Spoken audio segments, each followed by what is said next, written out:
नमस्कार। आज हम एक ऐसे ऐतिहासिक फैसले के बारे में बात करने वाले हैं जो शायद हमारे डिजिटल जीवन को हमेशा के लिए बदल सकता है। हाल ही में एक जूरी ने दो सबसे बड़ी टेक कंपनियों को सोशल मीडिया की लत फैलाने का दोषी ठहराया है। चलिए इस पूरे मामले को जरा गहराई से समझते हैं। तो चलिए सबसे पहले बात करते हैं उस रकम की जिसने सबको चौंका दिया है। लॉस एंजलिस की एक जूरी ने $6 मिलियन यानी करीब करीब 50 करोड़ रुपए के हट जाने का आदेश दिया है। अब देखिए, ये सिर्फ पैसा नहीं है, ये एक बहुत बड़ा मैसेज है कि सोशल मीडिया की लत की एक असली कीमत होती है और वो चुकानी पड़ सकती है। तो सवाल ये है कि ये बिल किसके नाम पर फटा। जूरी ने इस जिम्मेदारी को दो टेक दिग्गजों के बीच बांटा है और दिलचस्प बात यह है कि मेटा, जो इंस्टाग्राम की मालिक है, उसे हट जाने का बड़ा हिस्सा यानी 70% चुकाने को कहा गया है, जबकि गूगल, जो यूट्यूब चलाती है, बाकी 30% के लिए जिम्मेदार होगी।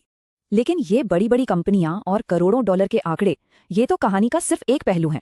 इस पूरे मामले के केंद्र में एक इंसान की कहानी है। ये केस एक युवा महिला का है जिसे कानूनी दस्तावेजों में प्राइवेसी के लिए KGM नाम दिया गया है। KGM का सोशल मीडिया का सफर बहुत ही छोटी उम्र में शुरू हो गया था। सोचिए, सिर्फ 6 साल की उम्र में उन्होंने यूट्यूब देखना शुरू किया और 9 साल की उम्र तक वो इंस्टाग्राम पर थीं। और इसके बाद जो हुआ वो वाकई में चिंताजनक है। 10 साल की उम्र में उन्हें एंग्जाइटी और डिप्रेशन होने लगा और 13 साल की उम्र तक उन्हें बॉडी डिस्मॉर्फिया डायग्नोस हुआ। ये गंभीर मानसिक स्थिति है जिसमें इंसान को अपने शरीर में ऐसी खामियां दिखने लगती हैं जो होती ही नहीं है। अदालत में उनकी गवाही इस लत के असर को बहुत साफ दिखाती है। उन्होंने कहा, मैंने अपने परिवार के साथ मिलना जुलना बंद कर दिया था क्योंकि मेरा सारा समय सोशल मीडिया पर ही बीत रहा था।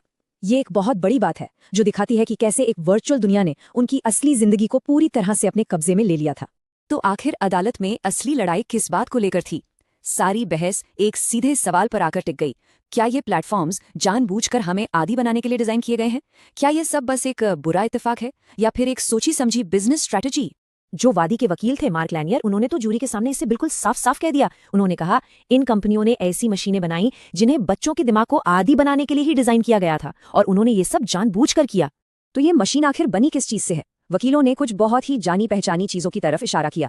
वो कभी न खत्म होने वाला इन्फिनिट स्क्रॉल, वो पुश नोटिफिकेशंस जो हमें बार बार ऐप पर खींच लाते हैं, वो ऑटो प्ले वीडियोस जो हमें घंटों तक बांधे रखते हैं, और हाँ, वो लाइकिंग सिस्टम और कॉस्मेटिक फिल्टर्स जो हमारे दिमाग को डोपामाइन का एक छोटा सा हिट देकर हमें और ज्यादा इस्तेमाल करने के लिए उकसाते हैं।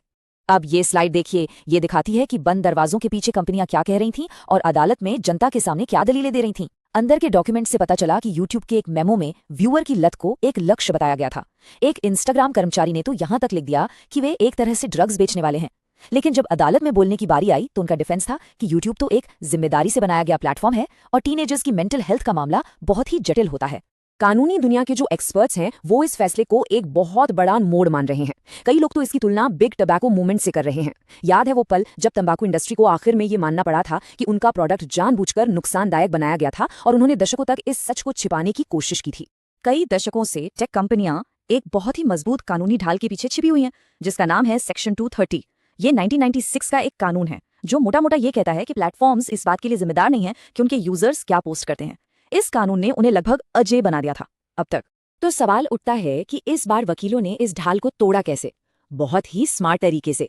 उन्होंने दलील दी कि ये केस लोगों के पोस्ट किए गए कंटेंट के बारे में है ही नहीं। इसके बजाय उन्होंने सीधे प्लेटफॉर्म के डिजाइन पर ही हमला बोल दिया। उनका तर्क था कि नुकसान प्लेटफॉर्म की बनावट, उसके फीचर्स जैसे इन्फिनिट स्क्रॉल और नोटिफिकेशंस की वजह से हुआ था, न कि किसी एक वीडियो या फोटो की वजह से। और यही वजह है कि ये सिर्फ एक केस नहीं है, इसे बेलवेदर ट्रायल कहा जा रहा है, मतलब एक तरह का टेस्ट केस। इसका जो नतीजा आया है वो ये इशारा कर सकता है कि ऐसे ही हजारों और मुकदमों पर जूरी का क्या रुख रहेगा। मतलब एक फैसले से कई और फैसलों की लहर शुरू हो सकती है। तो इस बड़े फैसले के बाद अब क्या होने वाला है? इसके दूर तक जाने वाले असर क्या होंगे और क्या ये टेक कंपनियों की जवाबदेही के एक नए दौर की शुरुआत है?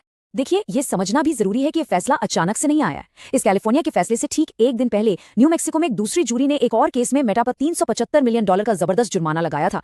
एक ही हफ्ते में दो बड़े फैसले, ये एक पैटर्न की तरफ इशारा कर रहा है। तो आगे का रास्ता सीधा नहीं है। मेटा और गूगल इस फैसले के खिलाफ अपील तो जरूर करेंगे, लेकिन एक कानूनी मिसाल तो बन ही गई है और हजारों केस पहले से ही लाइन में लगे हैं। एक और मजेदार बात यह है कि टिकटॉक और स्नैप जैसी दूसरी कंपनियों ने तो ट्रायल शुरू होने से पहले ही इस केस में समझौता कर लिया था। शायद वो इस लड़ाई से बचना चाहते थे। तो आखिर में हम उसी बड़े सवाल पर लौटे हैं। दशकों से बिना किसी रोक टोक के बढ़ती ताकत के बाद क्या ये बिग टेक के उस अभेद्य किले में पहली दरार है? ये वो सवाल है जिसका जवाब आने वाले सालों में हमारे पूरे डिजिटल भविष्य की शक्ल तय करेगा।